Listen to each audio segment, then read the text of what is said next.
Hello everyone. तो आप सबके डिमांड पे आज मैं लेकर आई हूँ मलाई कोफ्ता की रेसिपी। अभी रिसेंटली मैंने अपने मुकबंग चैनल के लिए फ़र्स्ट टाइम मलाई कोफ्ता बनाया था and it was super delicious. बहुत ही अच्छा रिस्पांस था लोगों का एंड बहुत से लोगों ने रेसिपी की डिमांड की थी। तो उस टाइम तो मैं शूट नहीं कर पाई थी, इसलिए मैंने सोचा स्पेशली आप लोगों के लिए एक बार फिर से मलाई कोफ्ता बनाती हूँ एंड मेरी भी प्रैक्टिस हो जाएगी क्योंकि मैं अभी एक्सपर्ट नहीं हूँ इसमें। So restaurant style rich and creamy malai kofta बनाने के लिए सबसे पहले मैंने यहाँ रिफाइंड ऑयल लिया है। थोड़ा गर्म होने के बाद इसमें मैंने डाला है जीरा, तेज पत्ता, ड्राइड कश्मीरी चिली, इसमें दालचीनी भी जानी थी जो मैं भूल गई हूँ, आप डाल लेना। एंड यहाँ पे मैं 4 मीडियम साइज़ अनियन यूज़ कर रही हूँ। तो स्लाइस्ड अनियन के बाद इसमें थोड़ा सा मैंने जिंजर एंड गार्लिक डाल के इसको पकाया है। 2-3 मिनट के लिए ही सॉटे करना है मीडियम लो फ्लेम पे।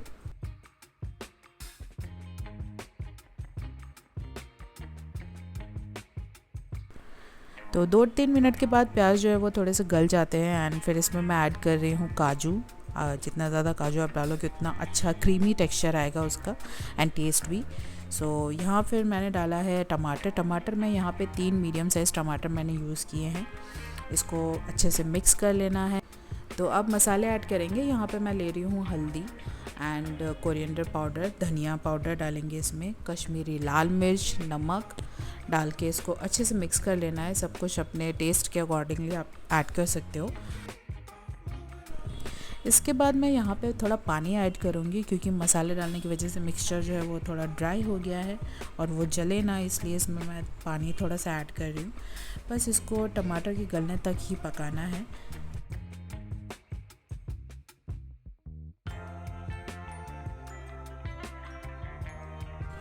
तो अब यहाँ पे आप देख सकते हो टमाटर जो है वो गल चुके हैं। इस स्टेज पे हमें गैस जो है वो बंद कर देनी है। इसको एक बोल में या फिर प्लेट में ट्रांसफ़र कर लेना है और ठंडा होने के लिए रख देना है क्योंकि इसके बाद हमें इसका एक स्मूथ पेस्ट बनाना रहेगा। तो इसको एक प्लेट में आप सर्व कर लो और ठंडा होने के लिए रख लो। तो जब तक ये हमारा मिक्सचर ठंडा हो रहा है हम कोफ्ते की तैयारी कर लेते हैं। यहाँ पे मैंने 200 ग्राम्स पनीर लिया है एंड साथ में 2 मीडियम बॉइल्ड पोटैटो है। पनीर क्योंकि अभी जस्ट पैकेट से निकाला है ना, तो वो गीला है, उसका मॉइस्चर कम करने के लिए उसको टिश्यू से मैंने थोड़ा सोख लिया है पानी उसका।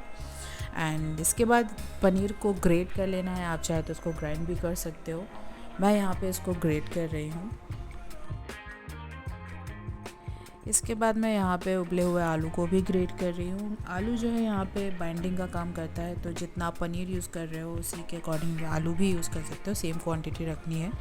एंड यहाँ पे मैं और बाइंडिंग के लिए डाल रही हूँ कॉर्न स्टार्च, 2 चम्मच मैंने यहाँ पे ऐड किया है। फिर मैंने नमक, इसमें ब्लैक पेपर पाउडर और यहाँ पे आप अपने मनपसंद ड्राई फ्रूट्स चॉप्ड करके या क्रश्ड करके ऐड कर सकते हो। एंड देन इसके बाद मैंने इलायची पाउडर, धनिया एंड ग्रेटेड जिंजर थोड़ा सा ऐड किया है और सबको अच्छे से मिक्स कर लेना है। अगर आपको ये मिक्सचर जो है थोड़ा मॉइस्चर इसमें लगे तो इसमें थोड़ा और आप कॉर्न स्टार्च या फिर 1 चम्मच मैदा भी ऐड कर सकते हो। बस इसको अच्छे से मिक्स कर लेना है और यहाँ पे ये एक तरीके का डो मैंने रेडी कर लिया है कोफ्ता बनाने के लिए। तो अब बारी आती है कोफ्ते बनाने की। यहाँ पे मैंने कॉर्न स्टार्च लिया है थोड़ा सा, सेम साइज़ के कोफ्ते बनते हैं तो छोटा सा पोर्शन लेके मैं आपको कोफ्ता बनाते हुए दिखा रही हूँ। यहाँ पे कोफ्ते की आउटर लेयर को क्रिस्पी बनाने के लिए हम कॉर्न स्टार्च का यूज़ करते हैं, इसलिए इसके आउटर लेयर पे हम ढेर सारा कॉर्न स्टार्च लगा रहे हैं। तो एक एक करके मैंने सारे ही कोफ्ते रेडी कर लिए थे एंड इसको थोड़ी देर के लिए मैंने साइड में रख दिया था।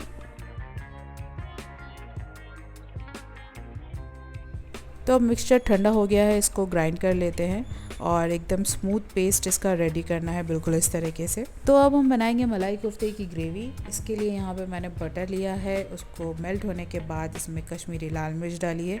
गैस का फ्लेम या तो ऑफ़ कर दीजिएगा या तो लो पे रखना है, वरना मिर्ची जो है वो जल जाएगी। इसके बाद हमें अपना पेस्ट यहाँ पे डालना है। पेस्ट को जो है ना छन्नी से इस तरीके से छानते हुए आप डालोगे तो और ज़्यादा मतलब उसका टेक्सचर जो है वो बहुत ही ज़्यादा क्रीमी टाइप का बनेगा। तो यहाँ पे मैं इस तरीके से पेस्ट को जो है वो छान रही हूँ ताकि जो भी लम्प्स वगैरह है इसमें, जो भी हमने लाल मिर्च वगैरह पीसी थी वो साइड हो जाए। और नीचे आप देख सकते हो, देखो एकदम क्रीमी टाइप का टेक्सचर इसमें बन के आया है।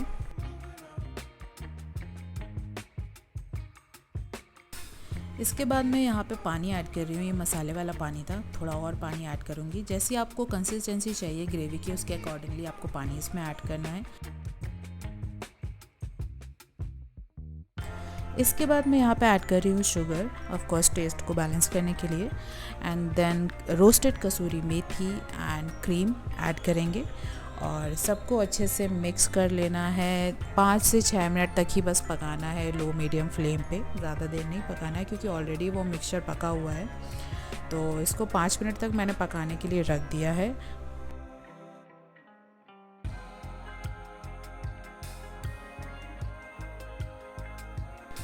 तो यहाँ पे 5 मिनट बाद मैंने अपनी ग्रेवी चेक करी है, काफ़ी अच्छी कंसिस्टेंसी इसकी आ गई है, ना ज़्यादा पतली है ना ज़्यादा गाढ़ी है, जैसी चाहिए रहती है मलाई कोफ्ते के लिए, बिल्कुल वैसी ही कंसिस्टेंसी इसकी है।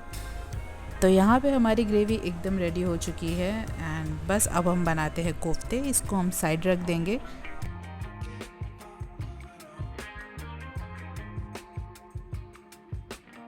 कोफ्तों को फ्राई करने के लिए यहाँ पे मैंने रिफाइंड ऑयल यूज़ किया है। मीडियम फ्लेम पे इसको हीट किया है एंड अब एक एक करके कोफ्ते हम ऐड करेंगे।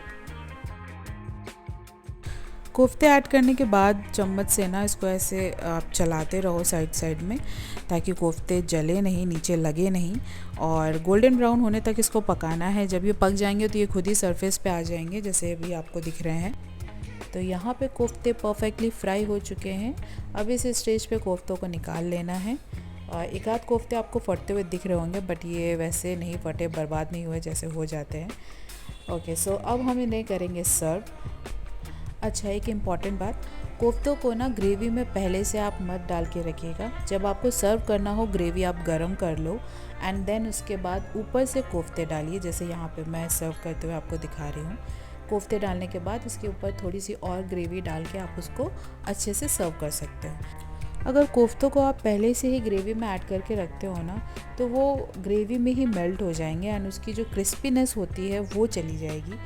तो बस इस तरीके से हमें सर्व करना है एंड यहाँ पे हमारे restaurant style creamy and rich मलाई कोफ्ता एकदम रेडी है खाने के लिए। यहाँ पे मैं पराठों के साथ सर्व कर रही हूँ एंड आपको क्लोजअप दिखा देती हूँ कि कोफ्ते कितने सॉफ्ट बने हैं, बाहर से क्रिस्पी एंड अंदर से परफेक्टली पके हुए हैं। तो आपको ये मेरा सेकंड ट्रायल कैसा लगा कमेंट करके ज़रूर बताना। एंड आपको अगर मेरी ये रेसिपीज़ एंड मेरे एफर्ट्स पसंद आ रहे हैं तो please do like, share, comment and subscribe to my channel. Thanks for watching. See you in the next one. Bye bye.